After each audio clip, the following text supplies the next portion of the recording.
Because I can sit there and formulate feed and put everything in that the calf wants and requires, and you're going to grow the best calf you've ever had, but if the calf doesn't eat it, it's a complete waste of time. It's just going to sit in the troughs and you're going to get no growth rates whatsoever. So I've just got some feed here to give you an idea of what good feed smells like. If you want to taste it as well, you're very welcome to do so, but I'm not encouraging you to do it. I also found this very old calf meal. When we and other feed companies produce feed, you keep what we call a retention sample, so that if anyone ever rings up and said, I've got a problem with my feed, you find it, you can send it to the lab, you can do whatever you want with it. But this is a year old, and the reason I brought it is because it smells disgusting. So have a look at this and compare it to the other feeds. If you ever get a delivery that smells like this, that's not what you want to feed your calves. The calf feed has gone stale, the fats in there have gone a bit rancid. It's really not going to be that appealing for a calf. And any day that you've got your calves that don't want to eat their feed, it's the day that you're not getting the growth rates that you want. So if you find something that smells like that, send it back and ask for something that's better. So once we've got the calf feed into the calves and the calves are eating it, we really need to have good high quality raw materials in that calf feed. And protein is one of those. Normally we talk about 16 and 20% proteins. We don't really talk about what's making up those proteins in the calf meal. So this is soybean meal. It is a type of protein. So any sort of vegetable protein is what we're looking for in calf meal. Soybean meal, cottonseed meal, canola meal, peas, anything that comes from a vegetable source. Does anyone know what that is? It's quite common.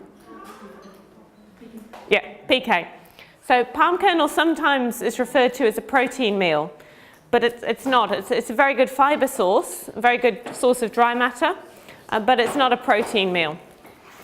This, which is a protein meal, is 48% protein. That one's 18%. So we really want the high quality, high level proteins going into calf meal to give our calves good lean growth. If you want to cheapen calf meal, you could put urea into calf meal. Urea is a fantastic fertilizer, really good way of giving nitrogen to your grass, but it's not a good way of putting protein into calves. It's not protein, but it is a nitrogen source. Urea you can add to dairy cow diets or cow diets to improve milk production at a low level, because the rumen microbes are able to utilize it to improve milk production. But in a calf, we're trying to improve rumen function and we're trying to grow the rumen. So they don't have the fully functioning rumen that can utilize urea. So we don't want to see that in calf meal. Calves need high energy. They've got the protein, but they need the energy to help them utilize it and to turn it into growth. So a young calf feed, you might feed 20% protein. You should also be looking for 13 megajoules of energy. And when you're talking to your feed rep, merchant rep, whoever it is, ask them for the full specifications of calf meal. And then you're not just looking at price, you're having a look at everything else that's in that calf meal. The energy should be coming from things like grains. It shouldn't be from biscuit meal or lolly waste or anything like that, because they're quite high in fat, but they're not giving slow energy to the calves. Calves really want consistency as well. So if we keep changing their diet all the way through, you'll get one ton the calves love, the next ton arrives, and the calves can taste that there's a difference. So for a few days, they're going to stop eating it. If we're using things like confectionery waste, you'll end up with one day there's jet planes going into it, one day Tim Tams, and the next digestives. So there's always going to be a change in the feed to those calves, and we want to avoid doing that. All calf feed should, unless you're putting it in through a different source, should contain a coccidiostat, so Rumensin or Bovatec.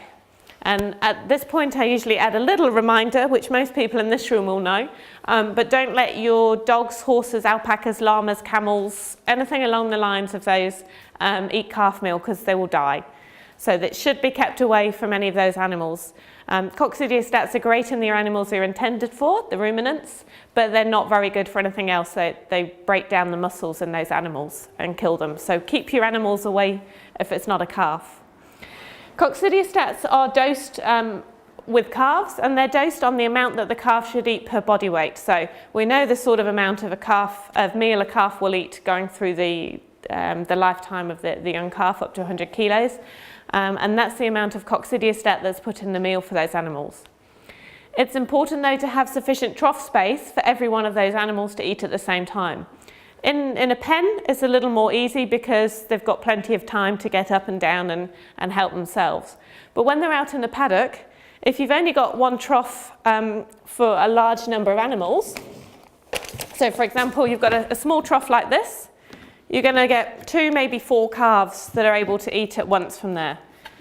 If you've got a larger number in your paddock than 4, you're going to have the 4 main dominant calves eating first, and then they'll wander off, and then the small calves come over and think, well, I'm hungry, so I want to eat, but my mates are over there and I don't quite know what to do because I'm a herd animal, and if I stand on my own, a lion might eat me.